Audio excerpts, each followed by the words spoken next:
12.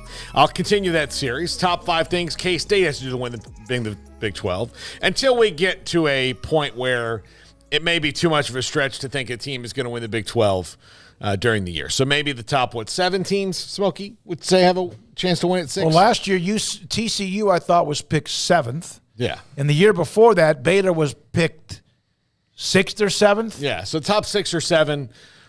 We'll determine when we get down to 6 or 7 if the other one has a chance to get in or not. But top 5 things that K-State has to do to win the Big 12. Number 5, replace Deuce. And look, they're gonna do it with 2 guys, in Treshaun Ward and Dylan Giddens, both of whom are very talented. And you can't expect to replace the big plays, because that's what made Deuce special was the fact that it was, he was good for getting you first downs and things like that, but also, one defender goes the wrong way by an inch and he is past them. Somebody misses an angle, misses a gap, boom, he's gone. And he's just gone. And there's nothing you can do about it. That you can't sit there and expect these guys to do that. Not that they can't. I mean, I've seen Treshaun Ward do it a lot. Giddens is a good player, but not to that level of Deuce Vaughn. But that's a big thing. You have to do that because that will enable Will Howard to play with the confidence that he was playing with at the end of last year.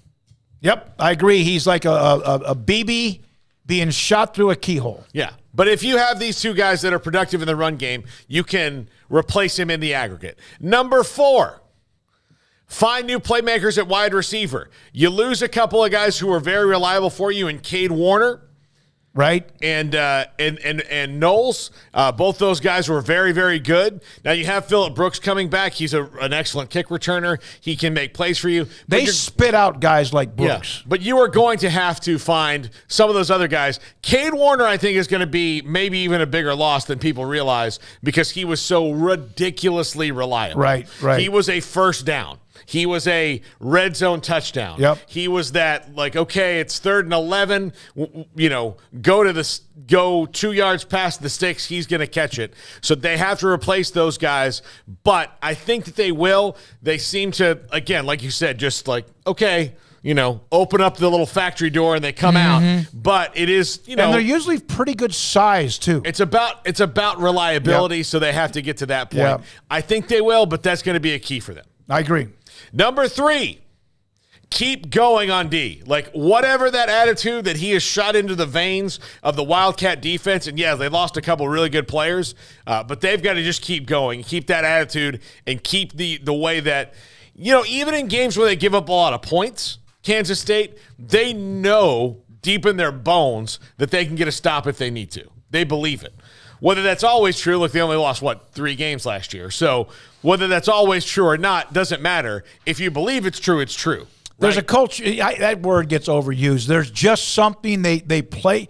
Usually Kansas State is not going to beat themselves. Now, there will be a game where they just have one of those games, but they're not going to beat themselves. They didn't do it with Snyder for years and years and years twice, and they're not doing that with Klieman. Very rarely. When that happens, it's a surprise. Yeah, absolutely. Number 2, make teams play your way. That was the thing that I noticed about Kansas State last year. Oklahoma State, that game was, they made them play their way. They ground them into a fine powder, and they put them in an urn and sent them back to Stillwater. That's what happened to Oklahoma State last year, and that's really how Kansas State announced their presence on the scene. When they beat TCU, now it wasn't the whole game, but when they beat TCU in the Big 12 title game, they were able to make TCU play their way. Yep. And TCU came back when they couldn't make them play their way.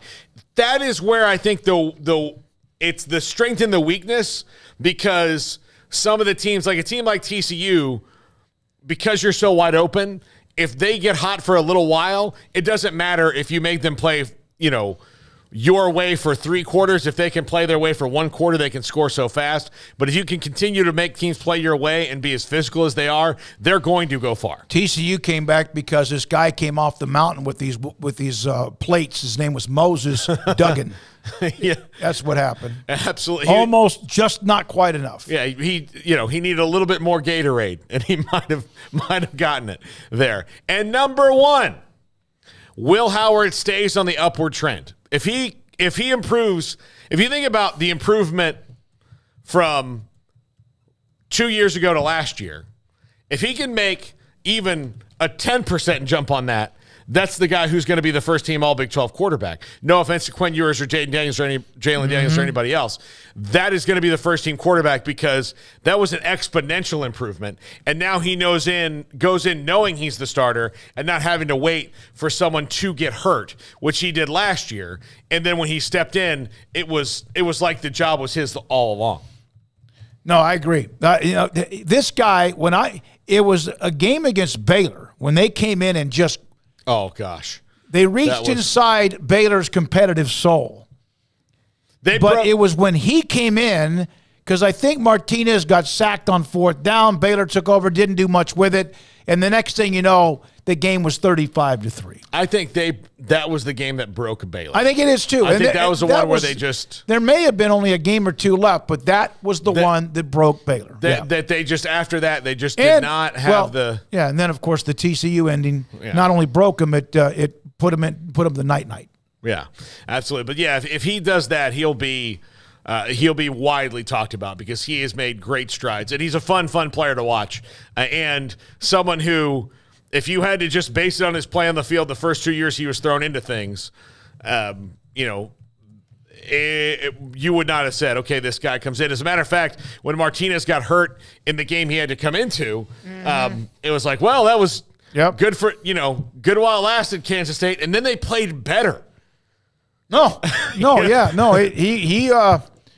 was impressed, and what I was impressed with as well is how he managed it, his poise, as if he belonged there, kind of like Wyatt Thompson mentioned earlier, the voice of Kansas State. All right. There we go.